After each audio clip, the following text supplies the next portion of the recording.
Welcome to APUSH for 5, your shortcut to mastering the AP U.S. history exam.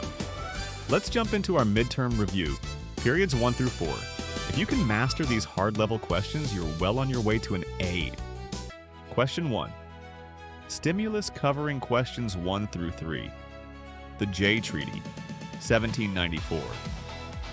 It is agreed that commerce between His Majesty's dominions and the United States shall be conducted on the most friendly footing, and that peace shall be inviolate between the two nations.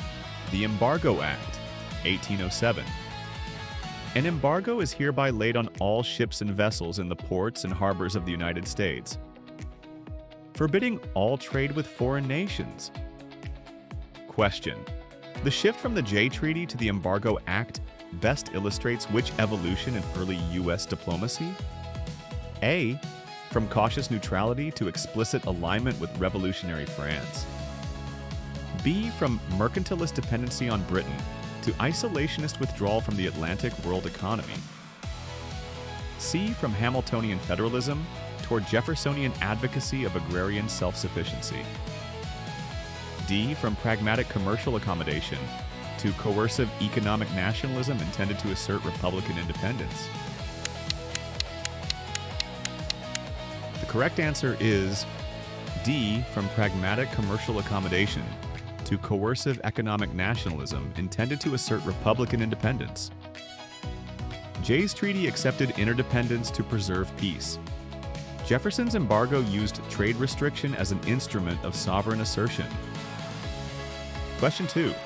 Stimulus. See image. Question.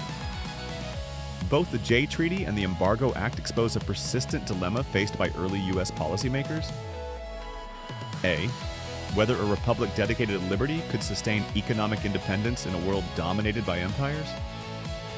B. Whether alliances with monarchical powers endangered the separation of church and state.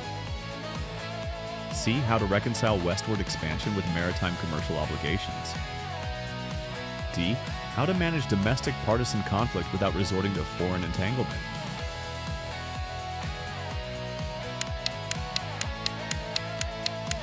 The correct answer is A. Whether a republic dedicated to liberty could sustain economic independence in a world dominated by empires. Both policies balanced ideals of autonomy against global trade dependence. Liberty versus necessity. Question 3. Stimulus. See image. Question. Jefferson's Embargo Act most directly overturned which foundational principle implied by Jay's treaty? A. That maritime defense rather than negotiation was key to neutrality. B. That foreign commerce should be subordinated to agrarian virtue. C. That economic engagement could serve as a stabilizing rather than coercive instrument of diplomacy. D. That the executive should avoid interference with legislative control of trade.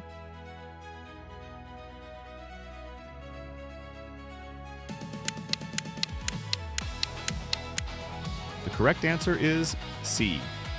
That economic engagement could serve as a stabilizing rather than coercive instrument of diplomacy. Jay used commerce to preserve peace. Jefferson weaponized commerce, reversing that logic. Question 4.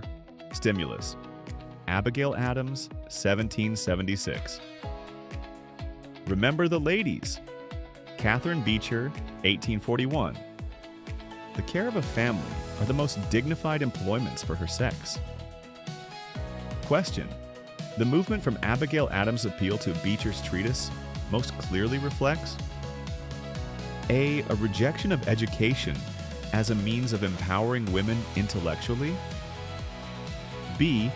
A shift from Enlightenment-inspired petitions for civic inclusion to a moral domestic ideology aligning virtue with female self-restraint. C. A reaction against the Second Great Awakening's emphasis on moral activism. D. A movement from public feminism toward withdrawal from political discourse. The correct answer is B. A shift from Enlightenment-inspired petitions for civic inclusion to a moral domestic ideology aligning virtue with female self-restraint. Adams's civic humanism evolved into Beecher's domestic republicanism. turning equality into moral stewardship. Question 5. Stimulus. See image. Question. Beecher's assertion that domesticity conferred dignity on women most directly functioned to A. Legitimize women's moral influence while preserving hierarchical gender boundaries within an expanding market society. B.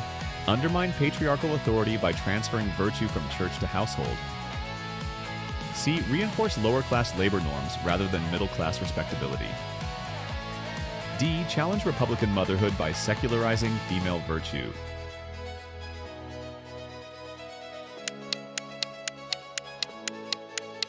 The correct answer is A. Legitimize women's moral influence while preserving hierarchical gender boundaries within an expanding market society.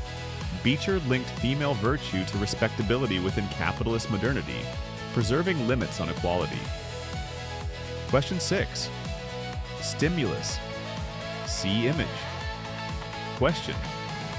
Together, Adams and Beecher illuminate which enduring contradiction in American thought on gender and citizenship? A. The conflict between women's economic autonomy and religious obedience. B. The tension between Puritan and Enlightenment definitions of virtue. C. The rhetorical affirmation of women's moral capacity alongside structural exclusion from civic authority. D. The denial of education as a means to preserve political dependency.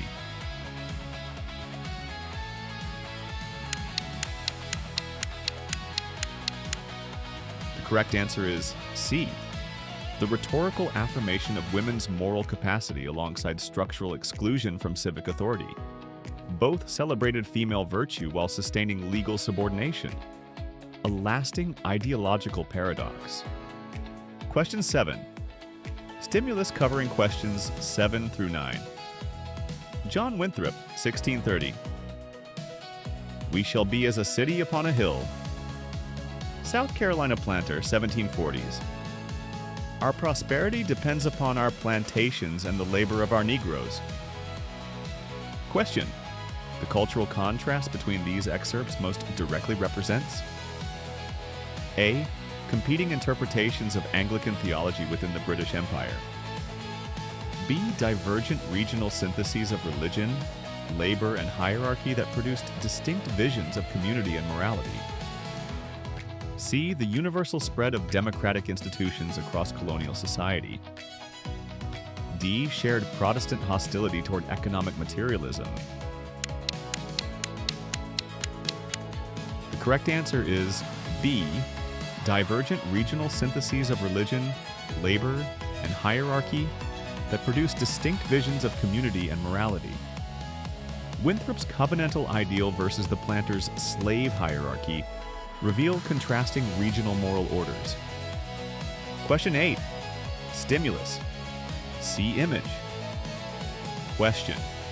Winthrop's city upon a hill ideal most profoundly influenced later conceptions of A. Regional pluralism rejecting centralized moral authority. B. Secular enlightenment individualism as a foundation for equality. C. Economic materialism justified through the manifest destiny. D. National exceptionalism linking divine mission to Republican expansion.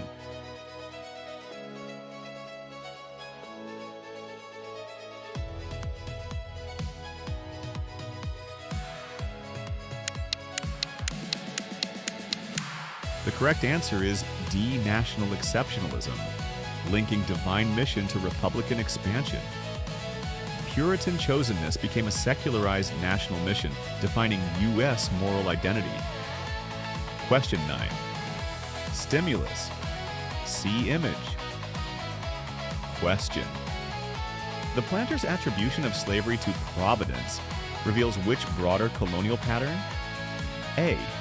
The persistence of indentured servitude as a moral alternative to slavery. B. The rejection of traditional Christianity in favor of Enlightenment rationalism. C. The adaptation of religious language to legitimize racial and economic subordination within an emerging capitalist order. D. The universal acceptance of egalitarianism across Southern colonies. The correct answer is C.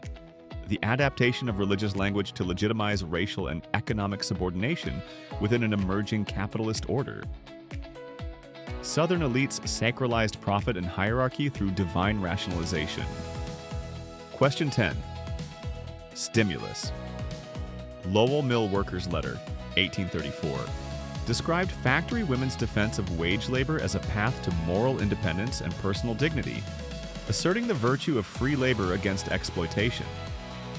George Fitzhugh's Sociology for the South, 1854, rejected the Northern free labor system, portraying slavery as a humane and stable social order that protected workers from poverty and competition. Question. These sources most directly reveal which contrast in antebellum labor ideology? A. The widespread belief that industrial progress guaranteed economic equality. B. The Northern ideal of free labor as moral independence versus the Southern defense of slavery as benevolent social order. C. The common acceptance of wage labor as the highest expression of freedom. D. The emergence of transatlantic socialism challenging American individualism. The correct answer is B. The Northern ideal of free labor as moral independence versus the Southern defense of slavery as benevolent social order. The Lowell worker equated labor with virtue and autonomy, while Fitzhugh redefined bondage as humane paternalism. Their juxtaposition highlights competing moral economies. Free labor as self-reliance versus slavery as protection. Thanks for watching A Push for 5. Let us know in the comments which questions you like the most. If today's practice helped you, tap like, hit subscribe, and turn on notifications so you won't miss any future videos. And share this with a friend who's also aiming for that 5.